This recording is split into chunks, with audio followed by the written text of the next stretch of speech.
את בן אדם חכם וחרוץ. למדת 7 שנים רפואה, עוד 3 שנים סטאז' ואת רופאה טובה. בבחירה שההורים שלך נתנו לך, בין להיות עורכת דין או רופאה, בחרת נכון. את צעירה, מוכשרת, וכזו שתמיד אמרו עליה שיש לה ידיים של זהב. אבל כמו הרבה רופאות, גם את רוצה עוד. שנים של לימודים, סטאז', תורנויות, התמחות, ובסוף, משכורת שעושה אותך חולה, במקום רופאה. ואז את מגלה את הרפואה האסתטית. התחום הזה, שבו לחתול בכניסה למשרד יש קרן השתלמות ופנסיה. עולם שמשלב רפואה, אומנות, דיוק והשפעה מיידית. כזאת שגורמת אושר למטופלים שלך מיד לאחר התוצאה.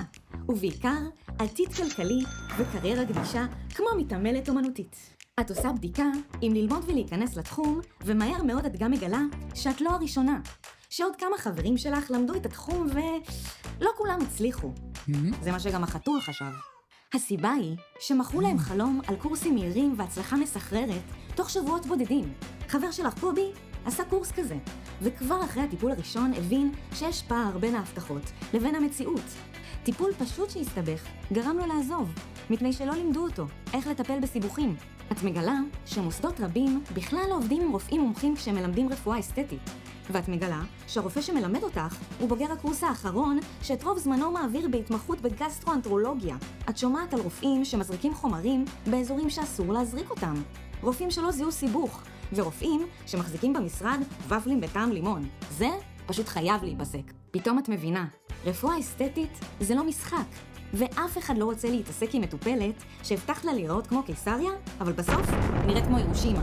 ואז את שומעת על אינמד, מסלול ההכשרה שבו הרופא הוא אסתטיקאי מיומן ומנוסה שמלמד בכל העולם. הוא רופא אסתטי בבוקר, בצהריים ובערב. לא רופא אסתטי בבוקר ובערב פרוקטולוג. אין כאן רופאים שמבצעים גם אסתטיקה. ואין מדריכים של יצרני חומרים שיש להם אינטרס.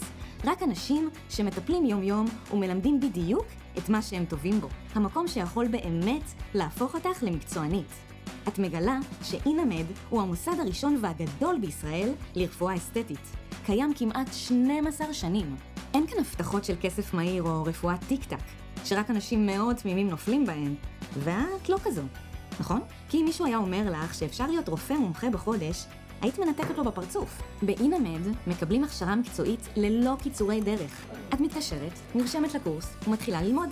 כבר בשיעור הראשון את מבינה שיש דרך לעשות, אבל את בידיים טובות.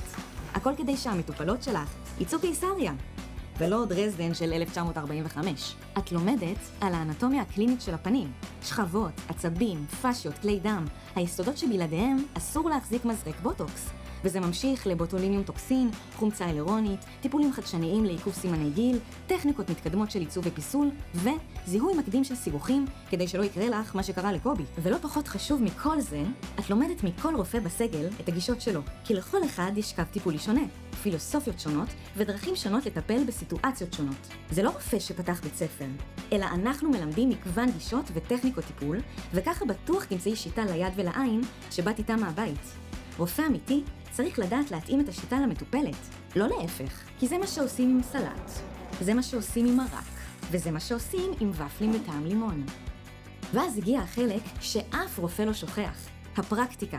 באינמד כל רופא מבצע טיפול מלא לכל טיפול שאליו הוא מוסמך, בהשגחה צמודה של רופא מהסגל. המטופלת כמובן יודעת את זה.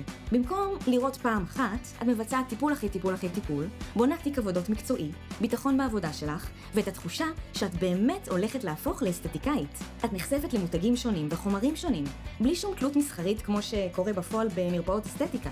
ואז נגמר הקורס, זהו, אפשר לצאת לחופשי. רגע, שכחת משהו חשוב, את לא מקבלת רק תעודה, את מקבלת בית. מקום לחזור אליו, כדי לקבל ליווי מקצועי מתי שרק תרצי, תרגול חופשי, ייעוץ ושיווק, צילום תוצאות, תמחור, ניהול הקליניקה שלך, עזרה בהשמה, הדרכות מחברות שותפות, רענונים במרפאה, ותשובה לכל שאלה מקצועית. זו לא רק הכשרה, זו מסגרת שדואגת להצלחה שלך. אז תזכרי 2 דברים. 1. זה לא מקצוע קל, אבל הוא משתלם ברגע שלומדים אותו טוב. זה מקצוע מהחלומות, אבל כדי להגשים חלום צריך ללמוד בסיס חזק. 2. אם מישהו מבטיח לך שזה קל, ואת יכולה להתפרנס מזה תוך זמן קצר, ללא השלכות ותביעות מלקוחות, תשלחי לו הביתה את הוופלים בטעם לימון.